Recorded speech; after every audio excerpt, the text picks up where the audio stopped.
धाराशिव जिल्ह्यामध्ये 2 दिवसात मोठा मुसळधार पाऊस झालेला आहे आणि भूम तालुक्यामध्ये अतिवृष्टी सदृश्य पाऊस पडला आहे आणि त्या पावसामध्ये भूम तालुक्यातील साबळेवाडी या ठिकाणचं जी धरण आहे साठवण तलाव फुटला आहे आणि ह्या साठवण तलावानं ह्या परिसरातील शेकडो हेक्टर शेतीचं मोठं नुकसान केलं आहे। तलाव फुटून आपण जर ह्या साईडला पाहिलं तर मोठा तलावातला मलबा जी आहे ती या शेतीमध्ये आलेला ही सोयाबीनचं उभं पीक ह्या शेतामध्ये होतं। काळी माती असलेलं हे शेत आहे आणि मोठी दगडं आणि गोटे या ठिकाणी पाहायला मिळतात। हा या ठिकाणी जो छोटा ओढा वाहत होता ह्या ओढ्याने सुद्धा ही तलाव फुटल्याने प्रवाह बदलला आहे आणि डायरेक्ट शेतामधून हा पाण्याचा जी लोट आहे आपल्याला ती वाहताना दिसतोय। आपल्याबरोबर या ठिकाणचे शेतकरी सुद्धा आहेत। शेतकऱ्याचं मोठं नुकसान झालंय। काय कधी फुटला इथं तलाव?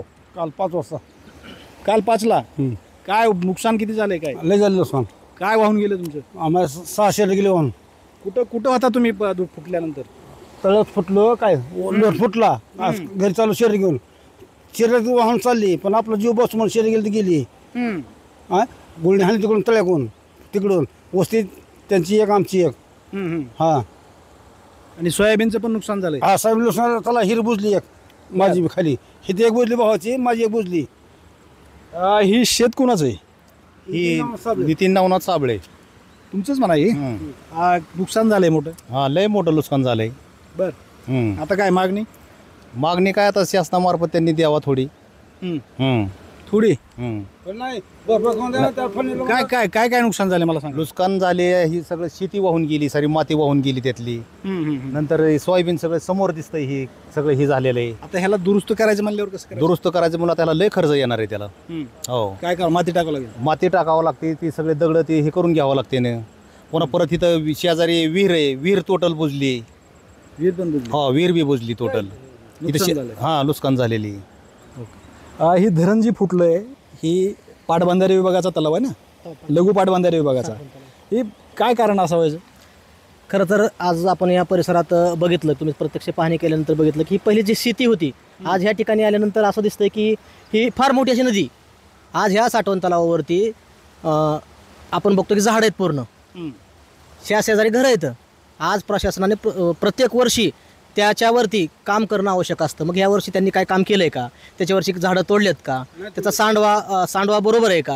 म्हणजे कितीही पाण्याचा वेग आला तरी ते पाणी सांडव्यामधून खाली गेलं पाहिजे ही जबाबदारी प्रशासनाची असती। आज TV9च्या माध्यमातून मी महाराष्ट्राचे मुख्यमंत्री देवेंद्र फडणवीस यांना विनंती करतो की या ठिकाणी 150 हेक्टरपेक्षा जास्त नुकसान या ठिकाणी शेतकऱ्यांचं झालं आहे। सोयाबीन गेलं आहे, कांदा गेला आहे, विहिरी बुजल्यात, काही शेळ्या वाहून गेल्या। तर या ठिकाणी या तलावाच्या याच्यावरती स्वतंत्र समिती स्थापन करून या ठिकाणी या अधिकाऱ्यांची चौकशी झाली पाहिजे। या ठिकाणी जे कोणी अधिकारी असतील दोषी कोणी अधिकारी असतील त्यांच्यावर तातडीनं कारवाई केली पाहिजे ही मागणी मी या परिसरातील सर्व शेतकऱ्यांच्या वतीने करतोय। कारण हे जे रामायण पूर्ण घडलंय ते फक्त ह्या साठवण तलावामुळे घडलंय आणि एक आपण म्हणतो नशीब चांगलं की हा साठवण तलाव फुटल्यानंतर ह्याच्या खाली एक आंबोळ म्हणून आहे त्या ठिकाणचा जर साठवण तलाव फुटला असता तर भूम शहरात 20,000पेक्षा जास्त लोकवस्ती असलेलं भूम आहे आणि त्या ठिकाणी कसबा वगैरे हा भाग पूर्ण उद्ध्वस्त झाला असता।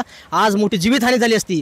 याला कोण? प्रशासन जबाबदार आहे। या गोष्टीला प्रशासन जबाबदार आहे। आज तुम्ही बघताय या ठिकाणी जर हे पाणी थांबलं नसतं आणि बाणगा तलावात जर धोका झाला असता तर आज लाखो लोकांच्या जीविताला धोका होता। कारण हा पार्ट इथंच थांबणार नाही।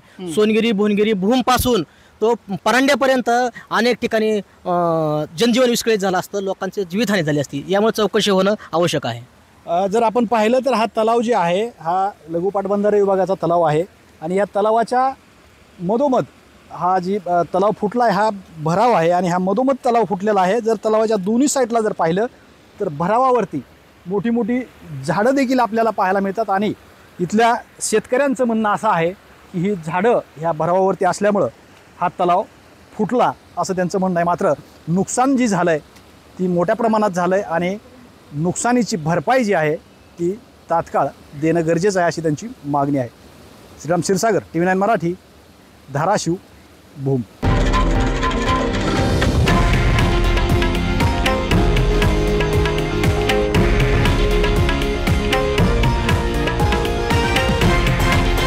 हे आहे देशातील नंबर 1 न्यूज नेटवर्क आणि आपण पाहत आहात TV9 मराठी, एकमेव।